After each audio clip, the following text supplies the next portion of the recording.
I want to give a warm welcome to everybody here and all the folks who are watching us on our YouTube channel and all of our social media platforms for this town hall. We're so fortunate to be joined by a great panel. Last night at 6 o'clock, our Nate Morbido dug into the backlog of 200,000 veterans who are waiting for a decision on their disability payments. The process, a long one, with some waiting months and years. No guarantee that they'll actually get their money. So we wanted to be a part of the solution. And while we continue to question lawmakers, we've also arranged for the panel of folks who you see here joining us. We have Nate Morbido, who did the story, who is joining us here with WCNC. We have Angie Lowe, who is a veterans disability attorney, Amy Folkler, a veterans law attorney, and Scott Hope, a disabled American veterans person who actually works with the office. So thank all of you for being here this evening. Fred, thanks for kind of leading us off here. As everyone wants to kind of get some information about why we're even doing this in the first place. So I'll give you a little bit of the backstory. In a few minutes, you're going to meet a veteran who lives in Charlotte and who has a long history here in this community and who has served in the military for several years during Desert Storm. Well, several months ago, towards the end of 2022, one of our photographers was filling up his news vehicle. He was at the gas station, and this man approached him and said, "Hey, I'm dealing with this issue. I'm a veteran, and I really am getting kind of no help. It's not going anywhere." And I think there's probably a big story there. And those of us who've interacted with veterans throughout the years, I mean, we have some in our families, right? Generally, what I find are veterans are quietly confident. They don't like to make a big stink over an issue. Particularly when it's something so personal as a disability that they may have received from their military service. And so we started asking questions and we started digging into this issue. And I know our panel of experts have known for a long time this has been a major problem in America. I mean, we have some veterans I've heard from this week that have waited, I think, 7-8 years. I mean, this veteran you're going to hear from in a minute, he's trying to get back pay, essentially a monthly payment for PTSD.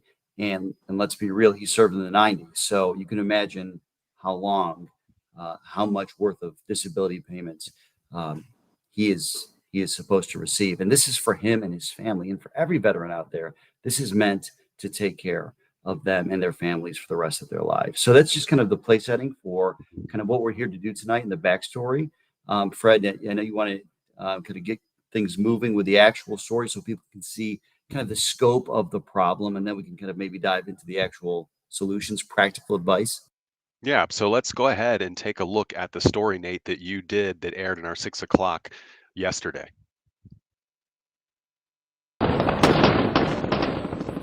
You name it, you see it when you go across that water. The battle, You don't know who's your enemy, who's your friend. ended decades ago. We did a wartime funeral. But the war I've seen my unit get gassed. The war is over. continues here in America for Leroy Perry, Come back to the States, it was not the same. a man whose pleasant disposition is cover for a painful injury. I have days when I have meltdowns, and they hard. 4 years of service during the Gulf War has followed the Army veteran ever since. Now stuff don't go away. It don't go away. In return, he's spent more than a decade fighting the VA I put my life on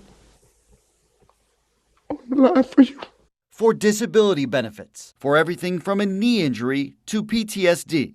Thankfully, a pro bono lawyer came to his defense, helping the father of 5 finally secure about $4,000 a month for him and his family moving forward. But no retroactive pay, so he filed an appeal. The start of yet another fight with the agency that committed to having his back when he enlisted in 1989.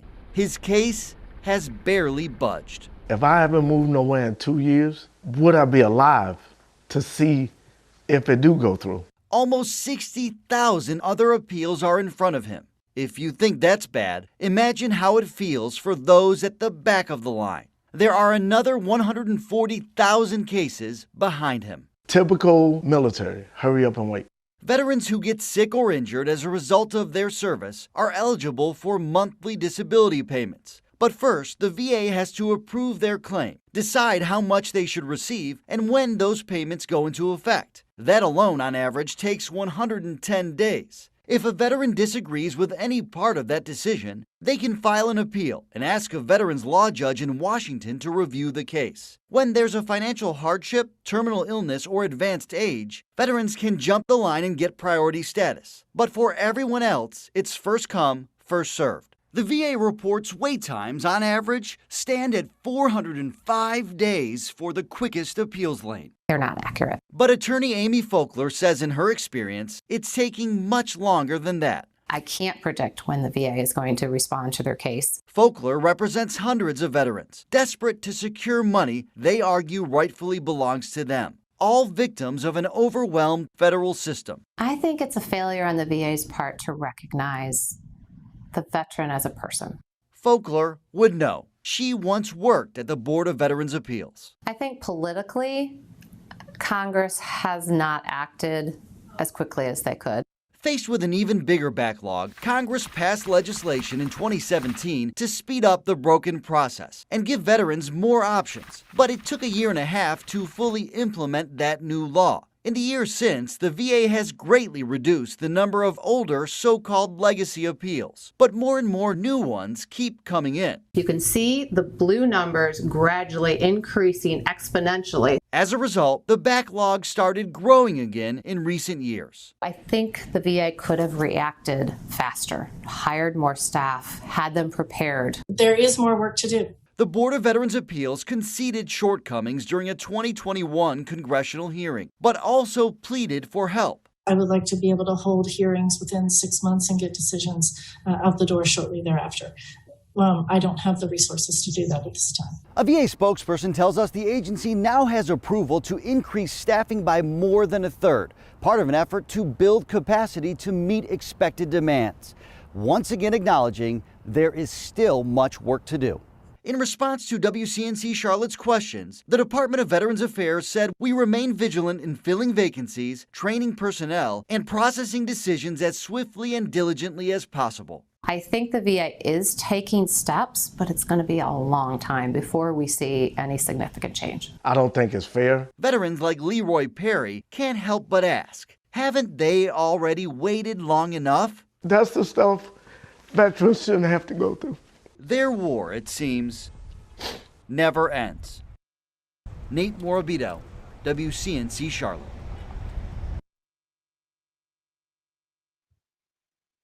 Wow, a compelling account, and that's just one of tens of thousands of veterans who are waiting for benefits. Amy, I want to start with you because we see you talking about Nate putting that figure there, saying that the VA saying that its average wait time was 405 days, but you said it was much longer.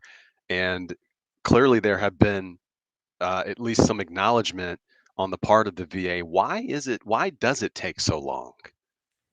Well, like Nate was saying, certain veterans get priority. They try to hear their cases in docket order, but there are provisions under the law that give other veterans priority. So they jump the line no matter what happens. But and it's different. Each appeal is different. Whether you request a hearing, it's going to take much, much longer because the staffing wasn't there to hold enough hearings and to get these cases out in a timely manner. Now we have 3 different appeals processes, which started in 2019. We didn't have that previously. So all the cases were in one big docket. Now there's 3 different dockets. But the problem is they still have the legacy cases in backlog. And now the AMA cases are just rebuilding the backlog that they were trying to combat in the first place. So I think it was lack of resources at first, and then just the number of cases. And under the new regulations, the AMA, there are so many different type of appeals that each case could have several appeals pending at one time.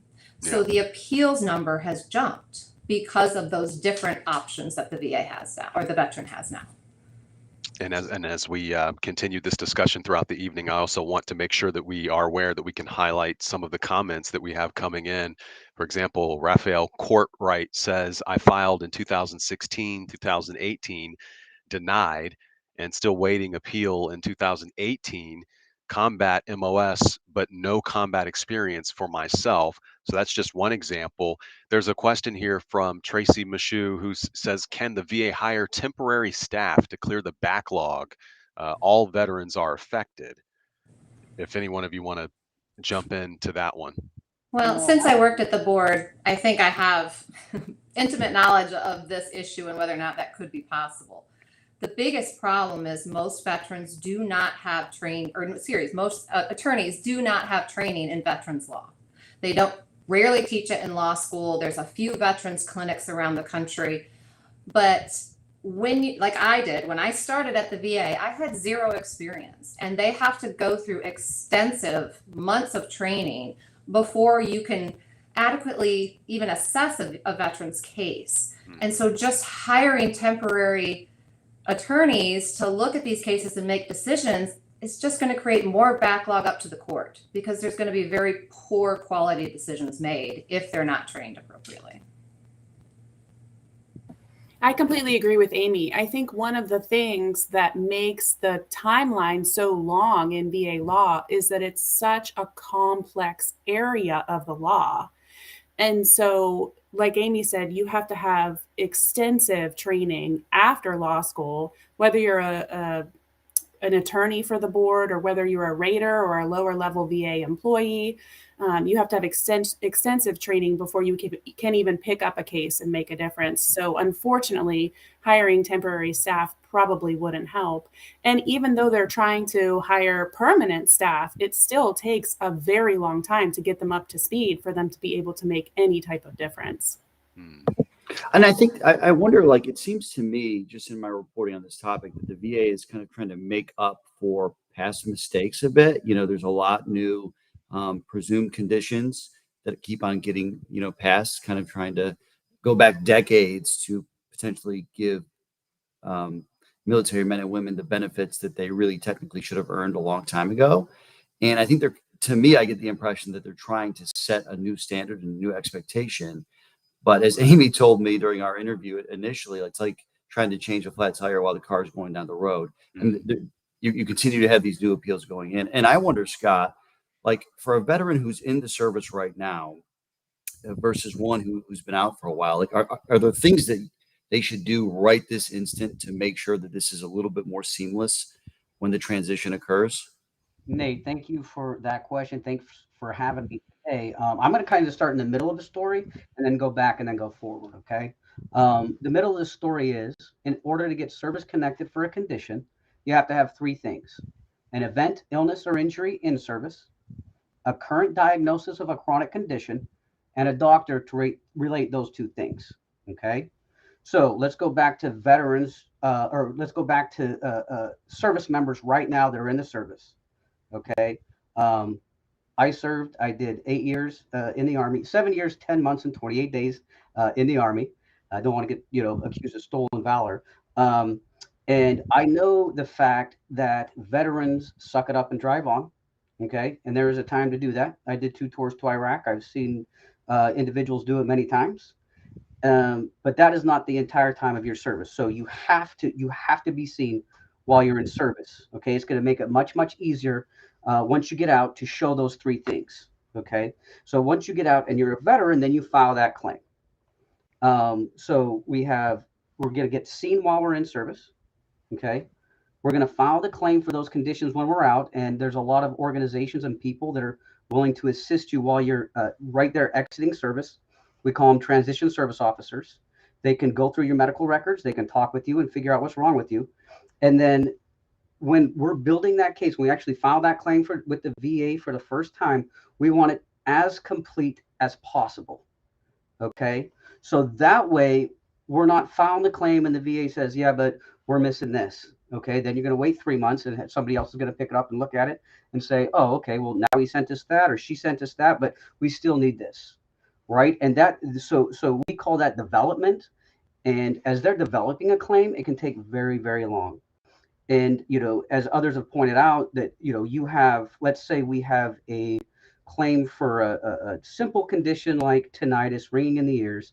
And we also have a claim that's very complex, such as a TBI. Okay. Those two things are going to be treated very different when we're going through our VA examinations. And we're going to need a specialist for that TBI. Okay, the VA's got great hearing conservation specialists. It's a very common thing for veterans. So, that's usually fairly easy. But when we're talking about something, with a TBI, with neurological conditions and, all those other core morbid factors that come with a TBI, that gets very technical. So giving as much information up front when you file that claim is going to cut down on the back and forth the veteran has with the VA. So, the best way to do it is, and again, you're talking about young men and women in their prime that are saying, well, listen, I don't want anything, I don't need anything. And the individual that brought up that he didn't have any combat experience, Raphael Courtwright, the Department of Veterans Affairs doesn't delineate between a combat injury or a basketball injury, on the basketball court. If you fell in a foxhole and broke your leg in Iraq, they don't determine, that's any different than breaking your ankle, right? You have a broken bone, you have an event, illness, or injury in service, a current diagnosis of a chronic condition, and a doctor can say, hey, yes, this current condition is related to what happened there. So it's not necessarily about how the injury happened. It's about documentation and presentation.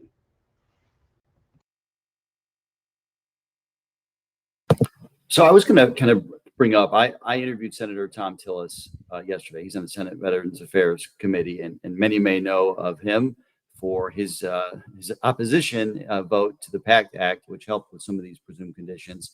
What he told me was that he thought Congress rushed that through and was not prepared fully for what would be an influx of claims. But I did ask him, and we're going to get more into the systemic issue there and what he's going to do moving forward. But I did ask him, okay, well, if I'm a veteran and I am stuck, the red tape, the bureaucracy, my case is just not moving, what can I do? And he told me basically that his office alone has helped more than about 9,000 veterans since he's been in Congress. And I wanted you all to hear what he said, because this goes for anybody anywhere in this country.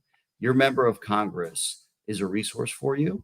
And I think what you're going to hear from the senator right now is that should be one of your first phone calls.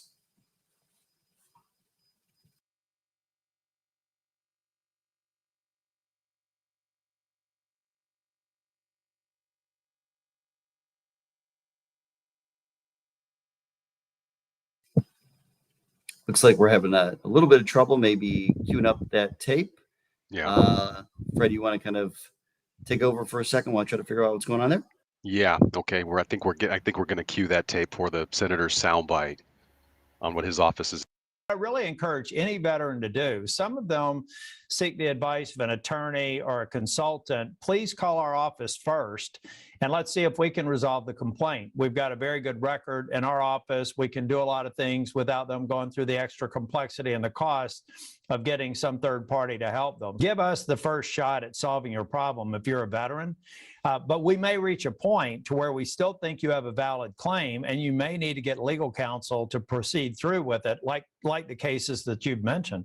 But we are talking about veterans who may be entitled to decades of back benefits that we're fighting for, and we're going to continue to. Even if you want to pursue the claim on your own or use a veteran service organization or someone else to help you through it, let us know, because that lets me go back to Washington and be your voice.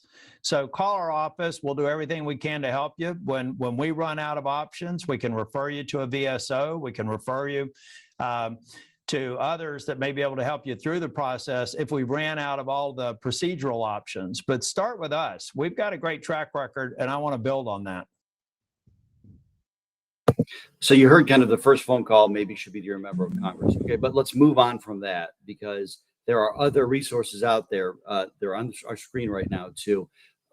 What do you all want to say to people who say, okay, maybe I've done that, or my member of Congress wasn't really that responsive. That's what someone told me earlier today. I was talking over DM on Instagram. What would you say to people if you had to give them any practical advice right now, if they're stuck in this backlog?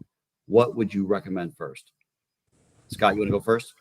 Sure. I mean, I think you brought up a great, the three main ones in your original broadcast, where you said, if you're over the age of 85 or, 75 for the Board of Veterans Appeals, 85 for claims. If you're in severe financial hardship or you're terminally ill, those things will move you to the front of the line. In all other cases, right, you're behind all the other veterans that did file before you. There's no, besides those three things, and I think veterans, speaking with veterans and understanding each other, if any veteran doesn't fall into those three categories, we can understand that those three categories should go first, I believe. If you're terminally ill, severe financial hardship, and I'm not, and over the age of 85, and I'm not, okay, you can go ahead of me. But there's no way to pay to get in front of the line.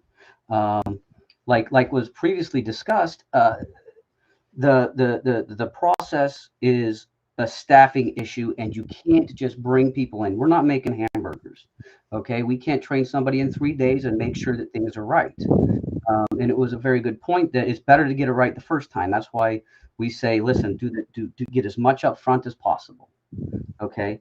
But in all other cases, the individuals that filed their claim before you are going to be ahead of you. So what we need is legislation to change the budget of the Department of Veterans Affairs over the next 5 years, 10 years, 20 years, because I don't think this is going away anytime soon, and making sure that they have the trained staff to make the decisions timely and accurately. And there is no other way to make this problem go away. I know back in 2017, when we met with the chairman of the Board of Veterans Appeals, the capacity that they had and the amount of hearings that they had, it was 7 years, period, before a veteran could get a hearing. Now, that time, that 405 days sounds terrible, right? But there has been strides made. Appeals Modernization Act, as was previously said, has increased. The physical numbers of those appeals have increased, but the legacy appeals, which is known as legacy appeals, those ones before February of 2019, those are still in the system. There's about 5,000 of those left that are, still waiting on a hearing. So the hearings are extremely important. So what we can do, okay, is because I'm a veteran, you're a veteran, we're all standing in the same line, we're all getting frustrated. What we can do is make sure we hold up our end of the bargain. And what I mean by that is the fiscal year of 2022, there were 10,300 hearings scheduled, and only 6,200 were held. And now listen, I'm telling you that there are many, many reasons why a hearing may have been postponed or skipped. Or listen, if my kid's sick, you're not going to get me for 2 or 3 hours. It's just not going to happen, right? But if it's any way possible, we should be making those hearings, okay? Because we are taking up a spot for a veteran. And as soon as we know that we're not going to be able to make it, we can let them know, and they can fill it with somebody else. I also believe that we need to start thinking a little bit outside the box, okay? A hearing is a conversation like we're having now, and the technology isn't like it used to be 30 years ago. If you have questions for me, you can email them to me, and I can answer them. And then you can say, okay, well, this is what you said. Maybe we could do a written transcript hearing versus an in-person hearing, okay? Because people get nervous, and then they start thinking, well, listen, I've waited 4 years for this. I don't want to mess it up. I'm going to wait till next week after I talk to my doctor, that kind of thing. So those things do happen. So holding up our end of the bargain as veterans, making sure we have everything up front, and trying to stay patient with one another, because we're all in this together. And somebody may have filed that claim before you, and it's unfortunate. That's the way the system is. And again, I will say that the DAV, the VFW, American Legion, we all work with work on an independent budget that tells the Department of Veterans Affairs everything from their IT department to their Board of Veterans Appeals staffing, what their budget should be, how many full-time employees they need, and why. So we do our due diligence in assisting the VA and looking at what should be happening in the future. And usually they don't listen to us all the way. So the more people we have, the more voices we have. The congressman in North Carolina may be, the best congressman, and he may have helped 9,000 people in the last year. That is fantastic. That's not always the case, like you said, Nate. Some folks just have a hard time getting in contact. And the reality is, if I contact my congressman, even if they're a veteran, service liaison, they don't know the process. They don't have access to the record. And, they're going to do their best, and they're going to contact someone in the VA and get an answer that may not be the best answer. I had a friend that said sometimes, it's better to know how the clock works than what time it is. And that is very true when it comes to the Department of Veterans Affairs things. And Scott, I think you have a very good point there. What a lot of people don't understand is when they get correspondence from a congressman, that case has to be pulled, go to the correspondence office, and there has to be a reply. And a lot of times that's not helpful. And so practically, it may not be the best option. What I would say is one of the best options for veterans to get their case, and it won't speed it up, but what it will do is make sure the case is ready when it gets to the judge, is to make sure your case is developed. Make sure you have gotten the medical records in the file or the medical opinion in the file. Make sure it's ready for a decision to avoid a remand from the board, because that's going to add years on to the case. Another thing I would advise veterans to do is really talk to your representative, VSO, attorney, whoever is helping you, accredited agent. If they request a hearing for every case or every issue, find a new representative, because that hearing lane is huge and it is going to add 4, 5, maybe more years to your case. Each issue should be analyzed individually, and each appeal should be specific to that issue. If you're doing blanket appeals in cases and requesting the same lane for all issues, find another representative. It sounds like there's so much work involved with doing this, and the congressman made it sound as though this is a road that can be traveled without a lawyer. Is that really, is that true? Or do you highly recommend someone get representation in a situation like this? Angie, I'll let you answer this. I don't think it's 100% necessary. I think that veterans can certainly put claims in on their own. I think they can build their cases on their own. I don't think it's necessary in every case.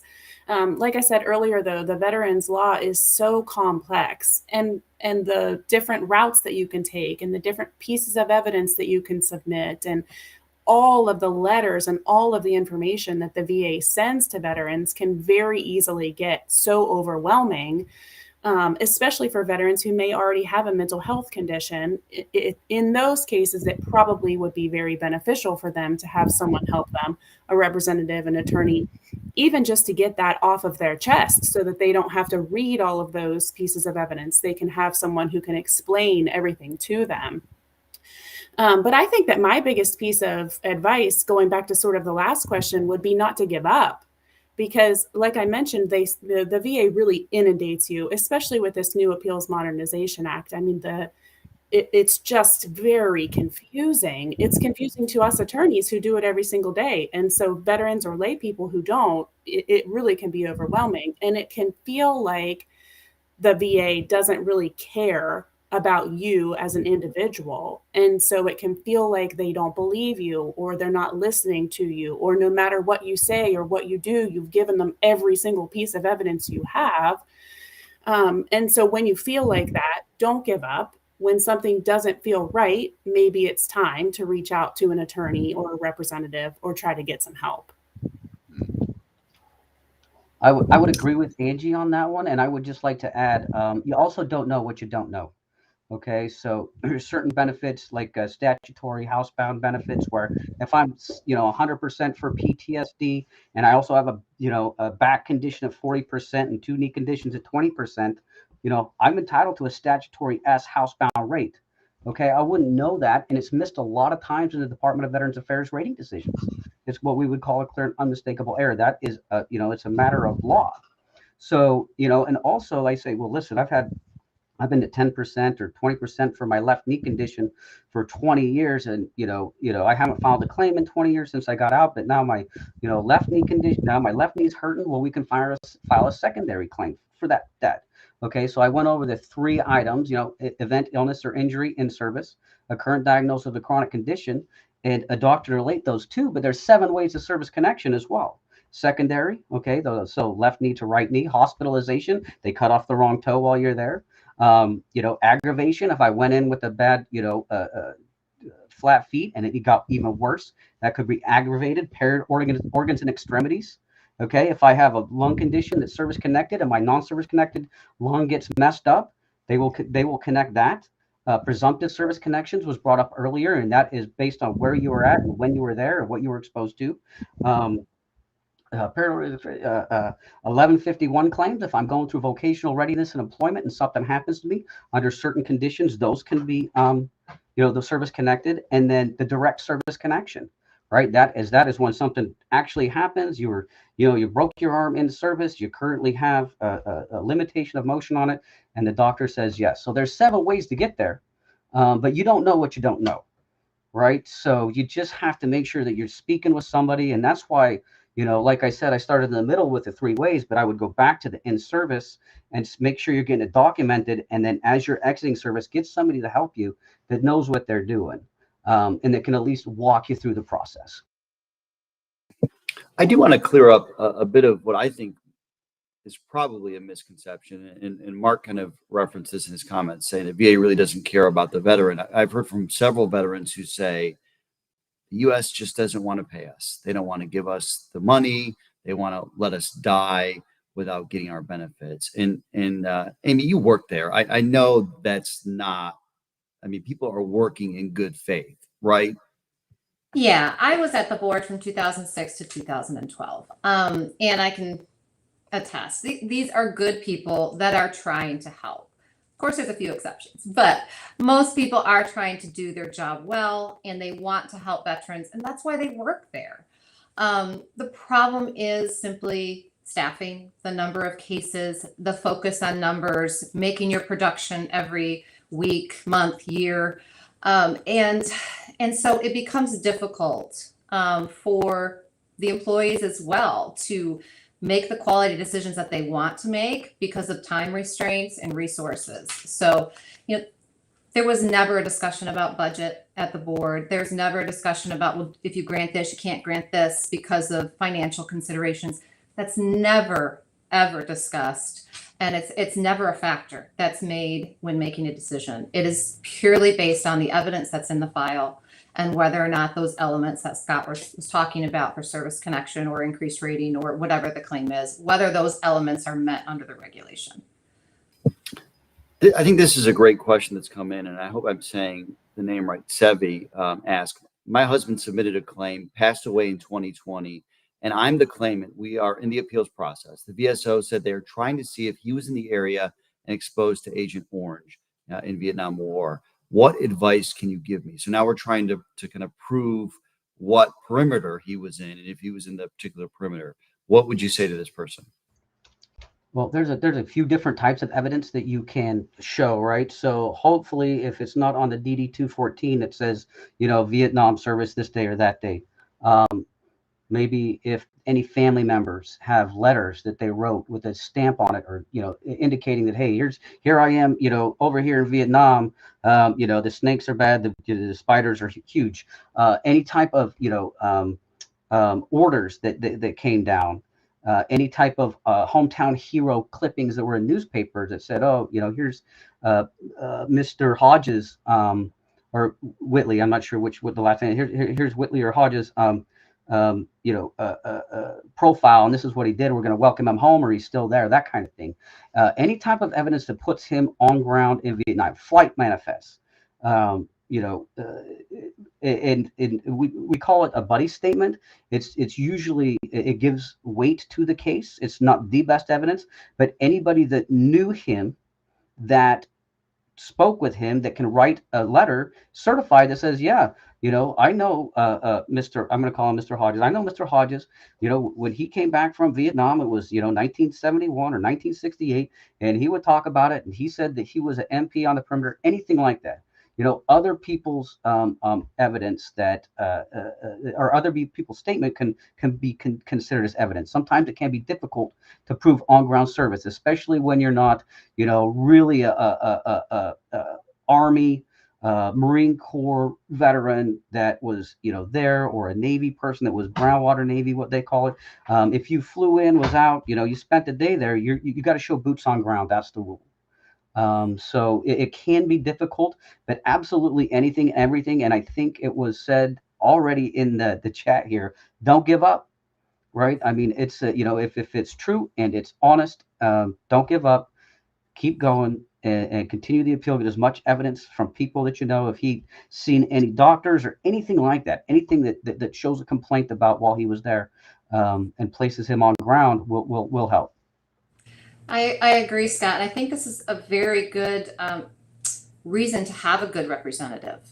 They can do some of that research. They can request some of those records, DFAS records showing combat pay, showing hazard duty pay, will be able to help as well. Unit history records are a big part of my research.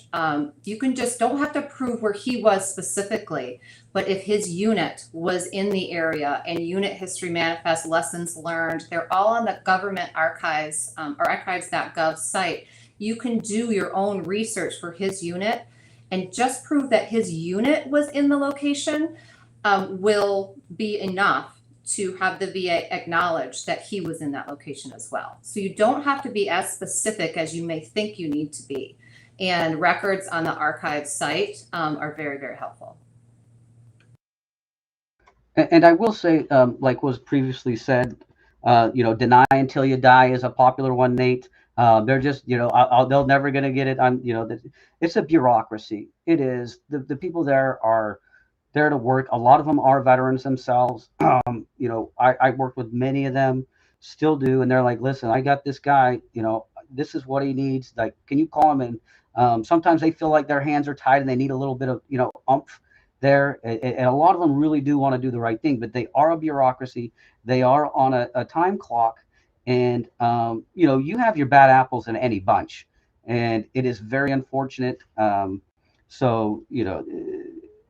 They're not doing it on purpose 99% of the time. They're just doing what they were trained to do, what they were told to do. And, there's a scale of, liberalism, conservatism, as far as granting or denying and that kind of thing with every individual. So two people can give the exact same case with the exact same information and make two very different decisions. And that's why, it is a non-adversarial process. That is why there's an appeal process. And that is why really you don't know what you don't know. Get somebody who can look at it and be like, this is what we're missing here. I want to go back to this idea that Nate brought up earlier about how it seems like the VA is trying to make improvements on the back end of this process because of faults that were made some time ago. Is that really what the issue is here? That that perhaps there can be, or there in an ideal world there should be a process where there wouldn't be as many appeals. In other words, that they would come to a different conclusion earlier. Thanks, Fred. I'm just going to say one thing. The Appeals Modernization Act that took place in 2019 is a misnomer. What happened with the Appeals Modernization Act is it completely changed the claims process altogether. So it wasn't just appeals that were impacted. What they did was give additional, what we called lanes or avenues of approach to getting a claim decided favorably. So we say we file a claim. It was in, we file a claim for our left knee condition. The VA denies it. Okay. We have three options, right? We can go to a higher level review. Okay. And that's somebody who is senior to the individual who decided to claim the first time. We can go to the Board of Veterans Appeals immediately, right? And that was the fast lane that's taken 406 days, I think it was. Okay, so even though it doesn't sound fast, like we said, it's been some 7 or 8 years before AMA. or we can do what's called a supplemental claim. So you denied my knee condition. Okay, I understand that. You said that I had these pieces of evidence, and this is what I'm missing. You can go back, get that piece of evidence, and file a supplemental claim. Now, as long as that supplemental claim is filed within 12 months of the decision that denied it, your effective date, and that was one thing that we talked about with your previous interview, that individual. Now we're looking at the effective date, the retroactive benefits in the current process. If you file a supplemental claim before those 12 months are up after the decision, it will go back to the date of your original claim. Okay, if they do get service connected for that condition. Okay. Equitable tolling is always something that is very frustrating to anybody who represents veterans, right? So if I have PTSD and I filed for it in 1980, as soon as I got out and they denied it, and then here in 2019, I come back in with the same conditions, and they're like, yeah, yes, sir, you do. 2019, you filed a claim for PTSD. You have PTSD. We're going to grant service connection in 2019. Right? The date you filed the claim. So the date those claims are filed, the continuous prosecution of the claim is very, very important. So, again, don't give up, get the best evidence up front, and make sure that, it's tough to read everything the Department of Veterans Affairs sends you. All veterans know that. The good stuff is at the very bottom. It's some page and you have to find it. What you really want to know is what decision was made. But the AMA changed everything about the claims process, and it was not extremely veteran friendly. To be completely honest, that same individual who filed in 1980 for PTSD, 2019 they come back to file for PTSD. They put it on the wrong form. Now the VA says, well, listen, you filled out the wrong form, buddy. Here's a list of forms that you could use. They don't even tell them what form to use. They just say, hey, here's a list of forms that you could use in this situation. The veteran has no idea what they filed for 40 years ago. They just don't. So it was. I used to be able to call the VA and say, I want to file a claim for my back condition. And they would say, fine, we'll send you an application. I can't do that anymore. So it becomes a very frustrating process. The VA is not perfect. I compare when VA changes things, I compare it to when that auto text as you start typing something out. Right? Like if you put the wrong letter in the very front, like the whole thing's going to be messed up. It doesn't matter how good it is on the back end. So the VA has good intentions, but they kind of miss the first letter in a lot of things, and the whole rest of it kind of gets goofy. So we try to make sure that the VA gets it right, in the beginning, and veterans don't know that. That's why it's very important. Again, and the VA, the VA effective dates are one of the most contested pieces of information that are on that rating decision if a veteran is finally granted service connection for that. What about this question here from Joe Fortuno?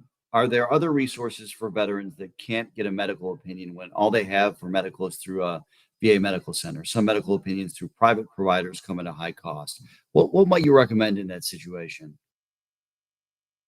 So I think this is a little tricky because it's one of the elements that the VA requires in order to get things granted is what they call a medical nexus. So they want a medical professional to give a tie between what's going on with you currently back to your time in service. So they want a doctor to say, yes, this current knee condition that you have, this osteoarthritis, is a result of your time in your military service and this injury that's shown in your service treatment records. And so the VA will send you, or they're supposed to send you, for a compensation and pension exam, which is another tough part for veterans because they feel like the compensation or CNP examiners aren't listening to them. They're usually rushed. They feel like they work for the VA, and so they're not giving favorable opinions. And so then the VA will say, well, your doctor can give us an opinion if this one wasn't what you wanted.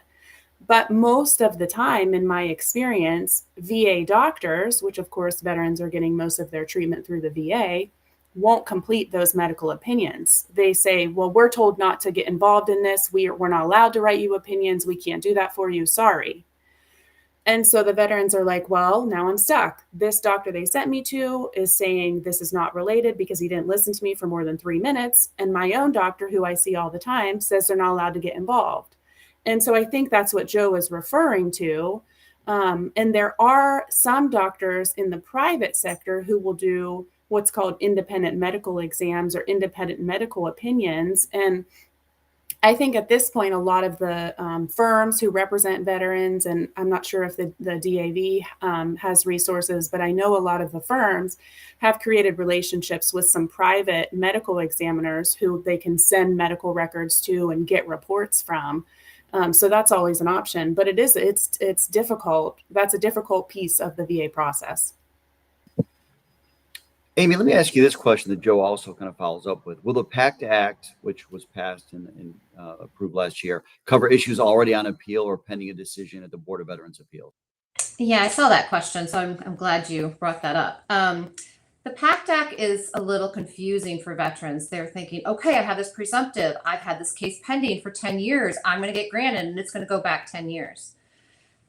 Issues that are presumptives under the PACT Act, if they are granted under the provisions of the presumptive under the Act, their effective date is going to be August 10th, 2022. The caveat is, if you've had a claim pending prior to that, you have to prove service connection other than under the presumptive, and then the effective date can go back. So it is not subject to what they call a NEMR review, where it looks back at old claims that were denied and it goes back to the original claim that had been filed years ago. That is not part of the PACT Act. What I have heard from the VA from several sources is that the PACT Act is being interpreted very, very broadly. So if you have any of, obviously, the presumptive conditions, but if you have any other conditions, an example that couple different employees at the VA gave me was sleep apnea. It's not on the presumptive list, but if you have a condition like that or any other condition that you think could be related to exposure, bring that up, because they are required now to get an exam for you, even if it's not on the list. So my advice would be, if you think you have something related to that particulate matter exposure, file the claim. If you have a claim pending, however, it will be adjudicated in order and the PACT Act will be considered. But if it is granted under the PACT Act, you're going to have to fight that effective date and prove through another theory that the effective date should go back to your date of claim, not the date of the change in law. So it's very confusing for veterans. They think this is a great thing and it's going to help them because their claim has been pending this long, but be very careful to just filing a new claim if you have a claim pending, because it's really going to affect the effective date of your claim and the amount of back pay you get. And let's be real here too. The VA needs to do a better job of communicating what the expectations clearly are, because this is really confusing. It was already confusing, and these goalposts keep moving, and there is no really there's no clarity about when my appeal is even going to be heard under this new process. So I think that's part of it too, like better communication, detailed communication that veterans understand. Absolutely. We've had a lot of great questions here, and I'm sure that questions will continue even after we wrap here. But I want to begin to wrap up. I want to ask, before we part, a thought from each of you about maybe a thought of where someone should go or what the next step should be for someone who was in this process. We'll start with you, Scott. If you've already filed a claim and you're in line, just make sure you're doing your due diligence. If you have questions, it can be difficult to get a hold of the VA. I would suggest getting a representative, veteran service organization that will have access to your record, will timely work with you and know that what you need as far as your representation goes for that specific issue. And do not wait. Even if you have something pending now and you have a condition come up, oh, I should have filed for this, file that claim now. Do not wait. Never wait. Okay, it is better, because like you said, we're looking at a year, we're looking at 2 years sometimes before they make a decision. Waiting on filing a new claim isn't going to hold that other one up nowadays, right? You'll have a different claim. They can decide one, maybe they'll decide the other one a little bit, it may delay it a little bit, but it will be worth it in the long run. to have that retroactive benefit for the condition that you were seeking. Because a lot of times veterans are told, oh, you got a claim for your migraine headaches. Don't do your PTSD until that one's done. Like, do not take that advice. Always file the claim, get with somebody to assist you. If you know veterans, if you have family members who are serving, make sure that they know the 3 things that are going to be needed when they get out, and make sure that they're not being tough all the time. You know, you got to get help once in a while, and especially on that exit physical. Anything that was going on, your knees, your back, your hearing, your sleep apnea, your nightmares, all of that stuff, just, you know, you might extend your, final physical day for a few hours, but it will be worth it in the long run.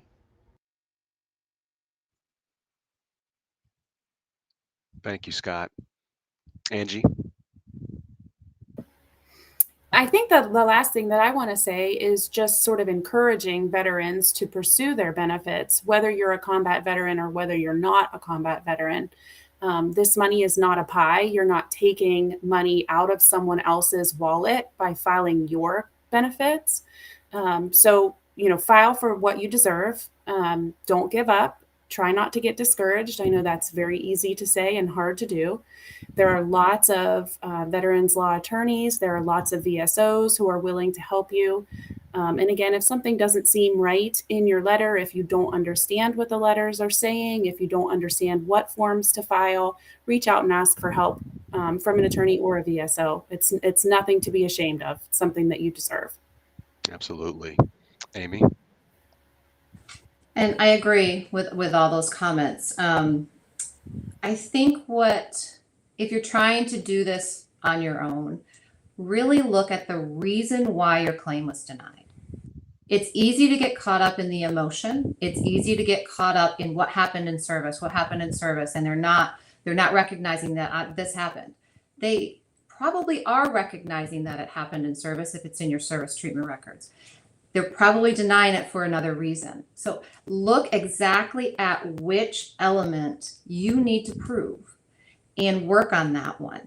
Make it simple. Make it easy for the VA to grant your case. Look at exactly what element is missing, I think would be my number one advice to veterans. Make sure you know why it's denied and what evidence you need, so you're not wasting your time and your energy on something that the VA has already acknowledged. They now give you in the rating decision things that they've acknowledged, your favorable findings, and use those. Say, okay, I don't need to prove that anymore. Let's move on to the next element. And be active in your case. If there's medical records that are missing, go get them. If something is hard, for the VA to get, they'll send you letters about it. Send it to them, send them a statement. Anything that you can do to help your case will make it easy for the VA to grant. Fred, something that Amy and I kind of discussed during our interview initially, because I was just wondering, like, why don't we talk about this more? Why as a country is this not a bigger priority for us? And I think this is another good opportunity to just remind people that even if you don't think your congressman or congresswoman can help your case, you should call them and let them know that this is not acceptable to you, that this is outrageous and unfair and an embarrassment to the service that you your sacrifice to this country. And so we've compiled every committee member on the Senate and House Veteran Affairs committees in the link to our original story on WCNC.com. Reach out to them and tell them this is a problem. Scott was saying we need to hire more people at the Board of Veteran Appeals. Well, you can't do that without money. You can't do that without a vote from Congress. So I would just point that out. Obviously the immediate medical care of veterans is critical, and that's something that we usually talk about a lot more. But the money that they earned to take care of their families moving forward is equally as important. And I just want to kind of close with that. And Fred, I know for you, I'm sure it's personal. You come from a military family. Absolutely, yeah. My dad is a 22-year Marine Corps veteran, and he is disabled as well. And I remember him going through the process and feeling the same, in many ways, disillusionment that you made the sacrifice for your country, and you go through this process, and it seems like such a tough thing to have to go through. As Leroy expressed in your story, Nate, that the fight continues to get benefits that you are owed, that you've earned. And so it is a personal thing. And to all our veterans who are tuning in on Facebook and on YouTube, thank you so much for your service, and thank you for tuning into this town hall. I hope that you had something that you can take away from it. I think the big takeaway really is that this is a complex issue. It is a complex process. There is help out there, and there will be questions to continue. So we've set up an email here that you can continue to send your questions to, or your comments, money@wcnc.com. I'm sure, Nate, your excellent reporting will continue as the occasions arise. Thank you so much for taking so much care and sensitivity into this story on this important issue. Thank you to Scott Hope with Disabled American Veterans. Thank you to Amy Folkler, who's a veterans law attorney, and Angie Lowe, who is a veterans disability attorney as well. Thank you, thank you, thank you. Your input and your advice is invaluable to our veterans. Nate, thank you so much for having myself. Fred, thank you as well. Great work. And yeah, if you need our contact information, if someone has follow-ups or anything like that, please let me know. But thanks to everybody who served. Thanks to the family members of the family who have family members who served, and we can get there from here. Thank you.